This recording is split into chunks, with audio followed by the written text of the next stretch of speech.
Hi friends, welcome to my channel. இன்றைக்கி நம்ம சேனலில் ஒரு சட்னி ரெசிபி தாங்க. அதுக்கு நான் வந்து பூண்டு, வெங்காயம், பச்சை மிளகாய், தக்காளி எல்லாமே கட் பண்ணி எடுத்து வச்சுருக்கேன். இது எவ்வளோ அளவுங்கிறத நான் வீடியோவில் சொல்கிறேன்.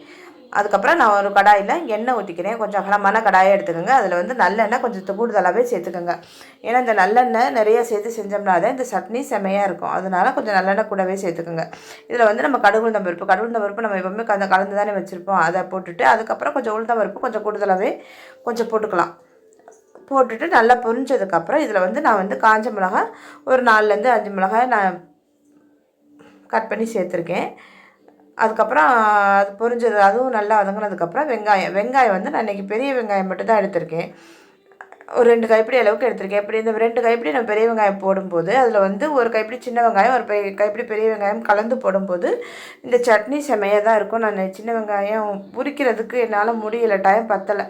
அதனால பெரிய வெங்காயமே போட்டுட்டேன். இப்போது இதுவுமே நல்லா தான் இருக்கும். ஆனால் உங்களால் முடிஞ்சால் சின்ன வெங்காயம் பெரிய வெங்காயம் கலந்து போட்டிங்கன்னா இன்னும் செமையாக இருக்கும் அந்த சட்னி. எப்போவுமே பெரிய வெங்காயத்தை விட சின்ன வெங்காயம் உடம்புக்கு ரொம்ப நல்லது, குளிர்ச்சியும் கூட. ஸோ நம்ம முடிஞ்ச வரைக்கும் பெரிய வெங்காயம் சின்ன வெங்காயம் ஒரே விலை விற்கும்போது நம்ம அதையே வாங்கி சேர்த்துக்கிட்டோம்னா நம்மளுக்கு உடம்புக்கு நல்லது. அதுக்கப்புறம் 4 பச்சை மிளகாயும் சேர்த்துருக்கேன். பூண்டு வந்து நல்ல ஒரு பெரிய பூண்டு வந்து எடுத்து அதை வந்து நைஸாக கட் பண்ணி நான் சேர்த்துருக்கேன். முழு பூண்டே பெருசாக உள்ளதை எடுத்து அதை நான் உரிச்சிட்டு அதை நைஸாக கட் பண்ணி அதையும் இதில் சேர்த்துருக்கேன். சேர்த்துட்டு இது எல்லாமே நல்லா அந்த எண்ணெயிலே நம்மளுக்கு நல்லா வதங்கணும். நம்ம தேவைப்பட்டால் நீங்கள் உப்பு போட்டு கூட வதக்கிக்கலாம். நான் தக்காளி சேர்த்துட்டு உப்பு போட்டுக்க போகிறேன். நீங்கள் இப்போ கூட உப்பு போட்டு வதக்கினாலும் சரி, நல்லா வதங்கி வந்ததுன்னா செமையாக இருக்கும் இந்த சட்னி. அதே மாதிரி நான் சொன்னது மாதிரி தான் சின்ன வெங்காயங்கிறது எவ்வளோ உடம்புக்கு நல்லது. ரெண்டுமே இப்போ ஈக்குவல் விலை விற்கும்போது நம்ம வந்து முடிஞ்ச வரைக்கும் சின்ன வெங்காயமே சேர்த்து செய்யலாம். உரிக்கிறது தான் சிரமம். கொஞ்சம் கஷ்டப்படாமல் நம்ம முதல் நாளே டிவி பார்த்துட்டு இருக்கும்போது சீரியல் பார்க்குறோம் இல்லையா, அப்போ கூட நம்ம உரித்து வச்சுக்கிட்டோம்னா நல்லது தான். அதனால் எவ்வளோக்கு எவ்வளோ சின்ன வெங்காயம் சேர்த்து செய்கிறோமோ அவ்வளோக்கு அவ்வளோ எந்த ஒரு கூட்டு, பொரியல், சாம்பார் எல்லாத்துக்குமே செமையாக இருக்கும். இந்த சட்னிக்கும் செமையாக இருக்கும். அதுக்கப்புறம் நான் தக்காளி ஒரு 4 தக்காளி சேர்த்துருக்கேன். வெங்காயம் வந்து ஒரு 6லேருந்து 7 மீடியம் சைஸ் வெங்காயம் சேர்த்துருக்கேன். அதேமாதிரி தக்காளி ஒரு 4 தக்காளி சேர்த்துருக்கேன். இப்போ தக்காளி சேர்த்த உடனே நான் கல் உப்பு போட்டுக்கிறேன். இந்த சட்னி ரெசிபிக்கு எவ்வளோ தேவையோ அந்த அளவுக்கு உப்பு இந்த இடத்துல நம்ம போட்டுட்டு நம்ம நல்லா வதக்கி விட்டோம்னா தக்காளி வெங்காயம் எல்லாமே நல்லா சேர்ந்து வதங்கி வந்துடும் நம்மளுக்கு. அதுக்காக தான் இந்த இடத்துல உப்பு போடுறது. உப்பு போட்டு நம்ம நல்லா வதக்கணும். வதக்கும் போது கொஞ்சம் பொறுமையாக அடுப்பை வந்து நம்ம ஹை ஃப்ளேமில் வைக்காமல் மீடியம் ஃப்ளேம்லேயே லோ ஃப்ளேம்லேயே வச்சுட்டு நம்ம நல்லா வதக்கினோம்னா நல்லா வெங்காயம் தக்காளி நல்லா வதங்கி மசிஞ்சு வந்துடும். வந்ததுக்கப்புறம் நம்ம இதில் வந்து மசாலா ஐட்டம்ஸு சேர்த்துக்கணும். மசாலா ஐட்டம்ஸு கண்டிப்பாக இதில் வந்து வரமிளகாய் கொஞ்சம் சேர்த்துருக்கோம், அதேமாதிரி பச்சை மிளகாய் சேர்த்துருக்கோம், வெங்காயம் தான் சேர்த்துருக்கோம். இருந்தாலும் நல்லெண்ணெயில் செய்யும்போது இதனோட உரப்பு வந்து அப்படிலாம் ஒன்றும் இருக்காது, ரொம்ப உரப்பு இருக்காது.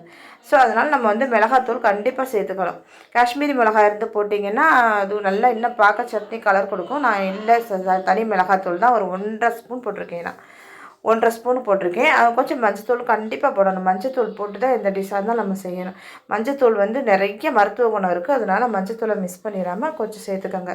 கலர் கிடைக்காதுங்கிறதுக்காக நம்ம அதை குறைக்கணும்னு கிடையாது. மஞ்சத்தூள் கண்டிப்பாக போடணும். இந்த இடத்துல 1/2 ஸ்பூனு காஷ்மீர் மிளகாத்தூள் சேர்த்து போடும்போது நல்லா கலராக இருக்கும். நம்ம இல்லாதனால நான் போடலை. அதே மாதிரி இத்தனையோடு சின்ன எவ்வளோ சொல்கிறது, சின்ன நெல்லிக்காய் சைஸ் இருக்குது பாருங்கள், அந்த அளவுக்கு கொஞ்சோண்டு புளி நான் தக்காளி போட்டிருக்கேன். ஸோ இந்த புளி ஊற்றி செய்யும்போது இந்த சட்னி வந்து நம்மளுக்கு ஒரு 10 நாள் ஆனால் கூட கெட்டு போகாது. அதுக்காக அந்த மாதிரி செஞ்சு நம்ம வெளியில் எங்கேயும் போகும்போது நம்ம கூடவே செய்யும்போது இது இன்றைக்கி கொஞ்சமாக செய்கிறதுனால வீட்டுக்கு ஓகே. இதே நம்ம கூடவே செய்யும்போது இந்த மாதிரி செஞ்சு எடுத்துகிட்டு போனோம்னா இட்லி, தோசை, சப்பாத்தி எல்லாத்துக்குமே இது செம்ம காம்பினேஷனாக இருக்கும். நான் அதனால் எனக்கு இந்த சட்னிக்கு வந்து புளி ஊற்றி தான் கொஞ்சமாக சின்ன நெல்லிக்காய் சைஸ் அளவு புளியும் கரைச்சி நான் ஊற்றிட்டு அவ்வளோதாங்க. எல்லாம் பார்த்துட்டு நல்லா மிக்ஸ் பண்ணிவிட்டு நம்ம ஒரு மூடியை போட்டு விட்டுறணும். மூடியை போட்டு நல்லா வேக வைக்க வேண்டியதுதான். நல்லா ஒரு 5லேருந்து 10 நிமிஷம் இடையில எடுத்து கிளறி விட்டுகிட்டே இருந்தோம்னு வச்சா இந்த சட்னி செமையாக ரெடி ஆகிடும். சூப்பர். இந்த சட்னி வந்து கார சட்னின்னு சொல்லுவோம். எங்கள் செட்டிநாட்டில் இதை டேங்கர் சட்னின்னு சொல்லுவோம் நாங்கள். இந்த சட்னி வந்து எல்லாத்துக்கும் விளையாடுறதுக்கு கூட நம்மளுக்கு இது நல்லாயிருக்கும். இட்லி, தோசை, அது மாதிரி சப்பாத்திக்கு இன்னும் கொஞ்சம் திக்காகவே நம்ம எடுத்துக்கிறப்போ சப்பாத்திக்கு நல்லாயிருக்கும். வெளியில் வச்சு நம்ம 2 நாள் 3 நாள் வெளியில் எங்கேயாவது கிளம்புறோம் அப்படின்னா இந்த மாதிரி கொஞ்சம் புளி ஊற்றி செய்யும்போது சப்பாத்தி, ஒரு நாளைக்கு இட்லி, ஒரு நாளைக்கு சப்பாத்தி, இந்த மாதிரி நம்ம எடுத்துகிட்டு போகும்போது 2 நேரம் 3 நேரத்துக்கு நம்ம இந்த சட்னியை நம்ம நல்லா வச்சு யூஸ் பண்ணிக்கலாம். ஒரு நாள் 2 நாள் வெளியில் போகும்போது அதுக்கு அது வந்து அந்த மெத்தடில் தான் நாங்கள் இது செஞ்சுருக்கோம். பூண்டு போட்டிருக்கோம், புளி ஊற்றிருக்கோம், உப்பு இருக்குது, நல்லெண்ணெய் ஊற்றிருக்கோம், எல்லாமே ப்ரிசர்வேட்டிவ் தான். அவ்வளோதாங்க, சூப்பரான சட்னி. இறக்கும்போது மல்லித்தலை கருவேப்பிலை தூவி நம்ம இறக்கிற வேண்டியதுதான். செமையான தேங்காய் சட்னி ரெடி. நீங்கள் கார சட்னி வேணாலும் சொல்லிக்கலாம். இது எங்கள் செட்டிநாட்டில் ஸ்பெஷல். இது எல்லா இடத்துலையும் செய்வாங்களா என்னென்னு தெரியலை. எப்படி இருக்குன்னு இதே குவான்டிட்டியில் நீங்களும் ஒரு முறை செஞ்சு பார்த்துட்டு பிடிச்சிருச்சுன்னா மறக்காமல் சப்ஸ்கிரைப் பண்ணுங்கள், லைக் பண்ணுங்கள், ஷேர் பண்ணுங்கள். தேங்க்யூ.